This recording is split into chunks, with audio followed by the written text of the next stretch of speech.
actually like chain restaurants, and unfortunately, over the last few years, it seems that they have just been announcing various issues with having financial trouble, announcing closures, and generally the news hasn't been good for the last few years. And let's face it, the entire restaurant industry is not doing that well. And this video specifically being about the chain restaurants, let's face it, they have just never recovered. And I put together some highlights of some interesting points that just point to this situation, just kind of how it started, and it's not going well. But yeah, a lot of chain restaurants, they never recovered over the last few years, and not fully.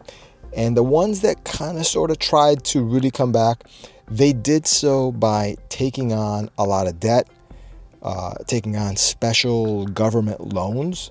And as a result, a lot of them, they just acquired this massive amount of debt, and they've never been able to really pay that back. And that's led to them not being profitable, and just not being able to stay afloat as a result of the massive amounts of debt that weighs on their financials. Because after all, they are businesses and they have to be profitable, and having these loans just makes it a lot worse.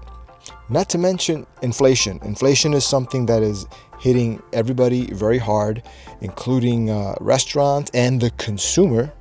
So if the consumer is experiencing rising costs in everyday life, and the restaurants are experiencing rising operational costs, that's a recipe for disaster.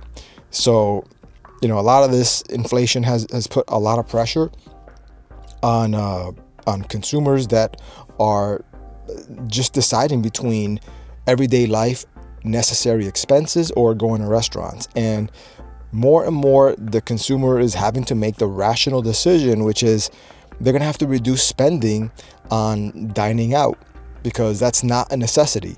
So that, unfortunately, is taking its toll on chain restaurants.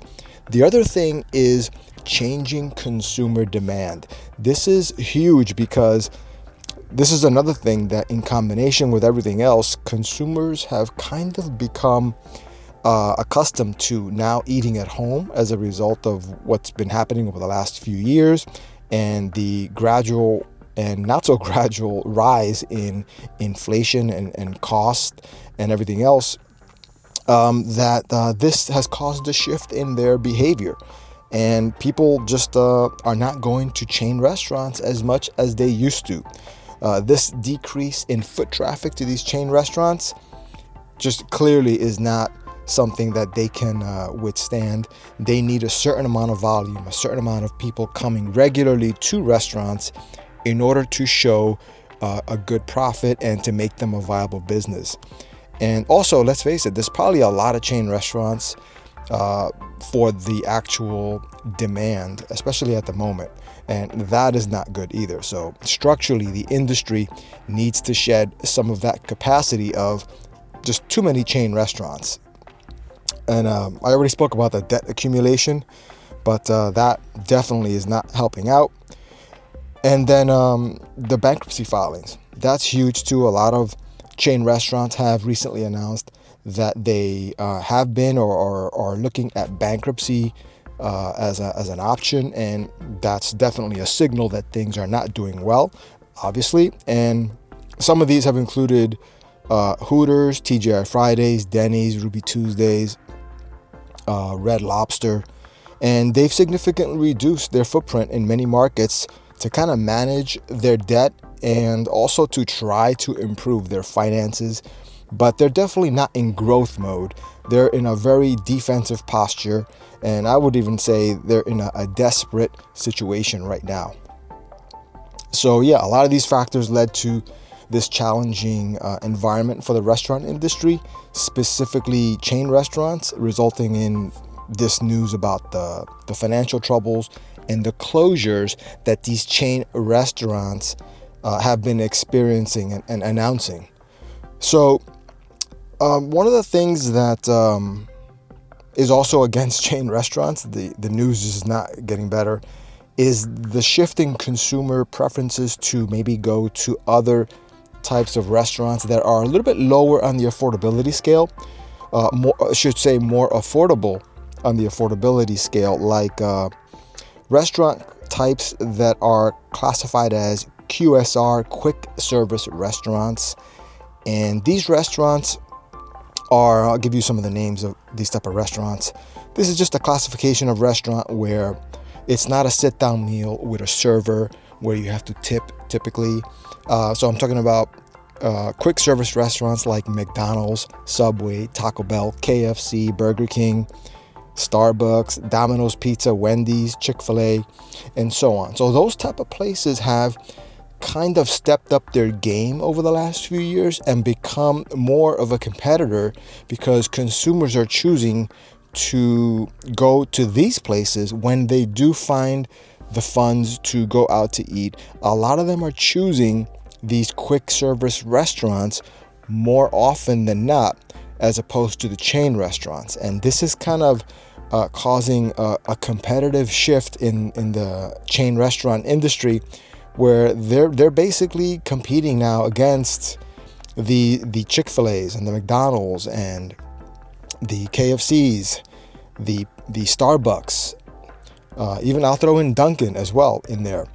So you're looking at a situation where, unfortunately, unless consumer demand changes or the economy abruptly changes so that consumers have a lot more disposable income and can afford to spend more on chain restaurants, then this trend is likely to continue. And by the way, a lot of these quick service restaurants have also gotten more expensive with inflation.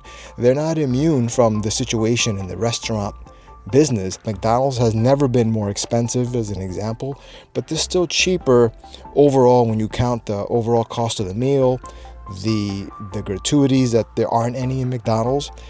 It's still cheaper than going to a chain restaurant. Plus, in a lot of cases, it could be more convenient because people can use mobile ordering to quickly grab and go with their food. They can also eat inside the restaurants in a lot of cases and have quick service because they're basically not relying on an overtaxed restaurant staff that may not have the people there to quickly prepare and turn over tables.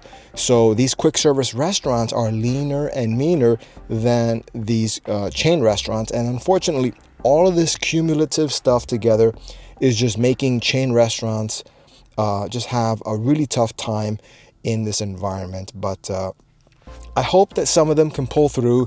I know that we're still probably going to lose a few, or there's just going to be a lot less of them.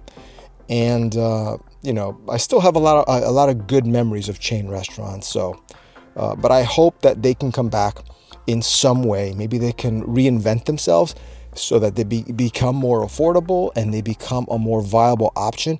Who knows? Maybe some of these quick service restaurants are going to somehow transform themselves into a hybrid of like a chain restaurant and a quick service restaurant. That could happen. So who knows? But yeah, it doesn't look good for chain restaurants. But yeah, that's the situation. So for right now, a lot of people choosing to go to Chick-fil-A, KFC, Starbucks, and just spending money that way and not even going to the restaurants, to be honest with you. So that's the state of the economy that we're in as far as chain restaurants. Doesn't look good, but I hope that they can get through this somehow. So yeah, if you've heard in the news how certain chain restaurants are filing for bankruptcy or talking about their financial troubles, that's a trend that's happening to a lot of chain restaurants. And even outside the restaurant business, things are not going well. So, but hopefully they can make it through this tough economic environment. And when one door closes, another one opens. Maybe they'll come out of this better than ever, or there'll be a new transformation in the restaurant industry to give us a bigger and better and more value-oriented chain restaurant or a better quick service restaurant experience. Who knows? I'm hopeful for that. But anyway, hopefully you guys got something out of this video. Thank you so much for watching, and I will see you in the next one.